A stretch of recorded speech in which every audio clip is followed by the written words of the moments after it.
તો આજે આપણે એક ખૂબ જ જૂના રહસ્ય પરથી પડદો ઉઠાવવા જઈ રહ્યા છીએ. એ છે ઓગાળેલો સમુદ્ર.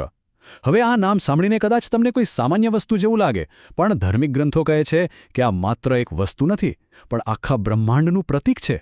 ચાલો આ અદ્ભુત જોડાણને ઊંડાણપૂર્વક સમજીએ. જરા વિચારો, શું એવું બની શકે કે બાઇબલમાં જેનો ઉલ્લેખ છે એક સાધારણ કાંસાનું પાત્ર એ આખા બ્રહ્માંડની રચનાનું પ્રતીક હોય? મતલબ આખા કોઝમોસનો નકશો એક વાસણમાં? આ સવાલ જ આપણી આજની ચર્ચાનો મુખ્ય મુદ્દો છે. ચાલો સાથે મળીને આ રહસ્યને ખોલીએ અને જોઈએ કે આ સામાન્ય દેખાતી વસ્તુ ખરેખર સ્વર્ગ અને પૃથ્વીને કેવી રીતે જોડે છે. સારું, તો આપણે આખી વાતને સ્ટેપ બાય સ્ટેપ સમજીશું. પહેલાં આપણે જોઈશું કે પવિત્ર મંડપ કેવી રીતે બ્રહ્માંડનું એક નાનું સ્વરૂપ છે. પછી દુનિયાની 3 સ્તરીય રચના વિશે વાત કરીશું. એ પછી સ્વર્ગ અને પૃથ્વી વચ્ચેની સીમા શું છે એ સમજીશું. ચોથો મુદ્દો છે કાચના સમુદ્રનો અર્થ.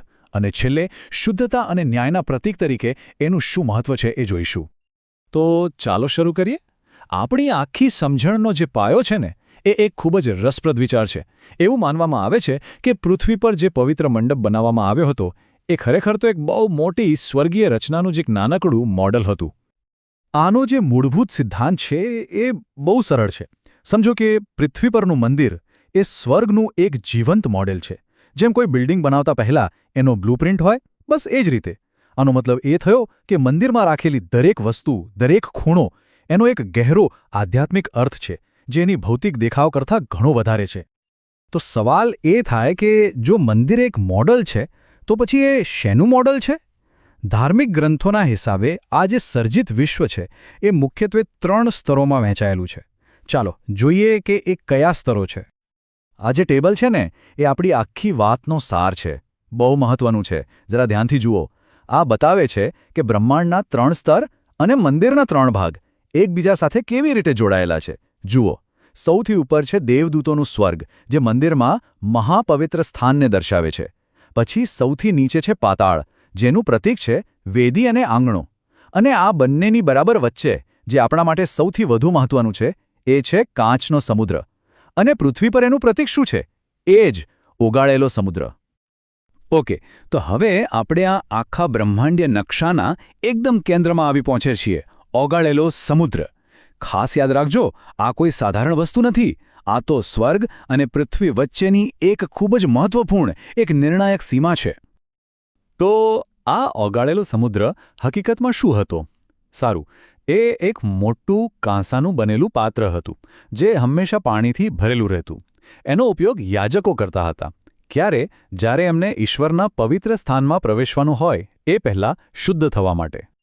આ તો થઈ પૃથ્વી પરની વાત. હવે ચાલો એના આધ્યાત્મિક એટલે કે સ્વર્ગીય સ્વરૂપ પર નજર કરીએ. પ્રગટીકરણના પુસ્તકમાં એવું વર્ણન છે કે ઈશ્વરના સિંહાસનની બરાબર સામે એક કાચનો સમુદ્ર છે. આ કોઈ સામાન્ય પાણીનો સમુદ્ર નથી. એ તો સ્ફટિક જેવો, એકદમ શુદ્ધ અને પારદર્શક છે. અને આ કોઈ મનની ઉપજાવેલી વાત નથી હો. ધાર્મિક ગ્રંથોમાં આનો સ્પષ્ટ ઉલ્લેખ છે.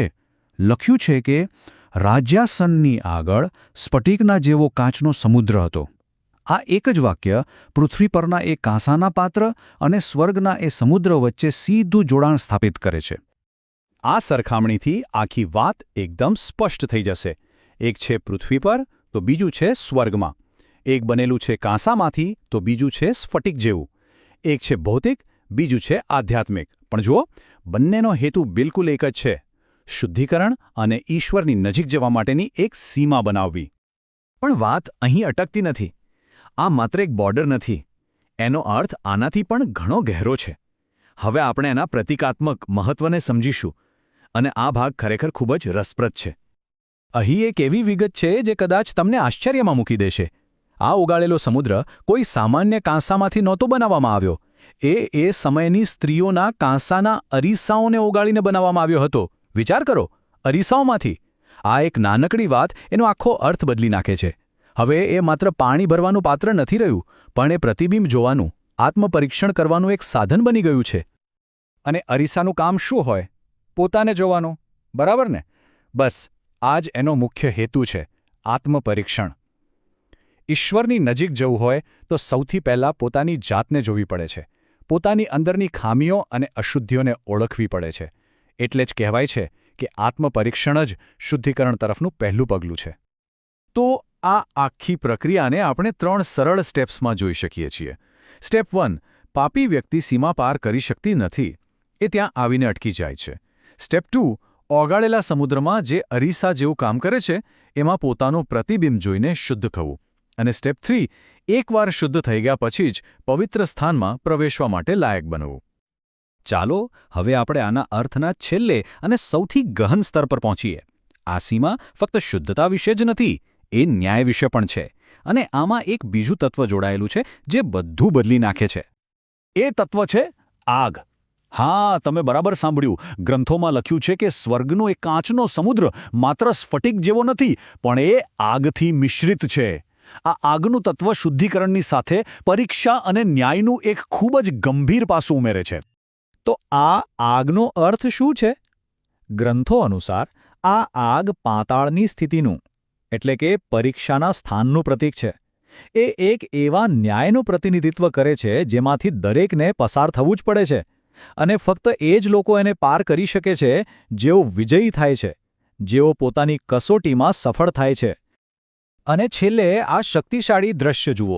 લખ્યું છે કે આગથી મિશ્રિત કાચના સમુદ્ર જેવું કંઈક હતું, અને જેઓ વિજયી થયા હતા તેઓ તે કાચના સમુદ્ર પાસે ઊભા હતા.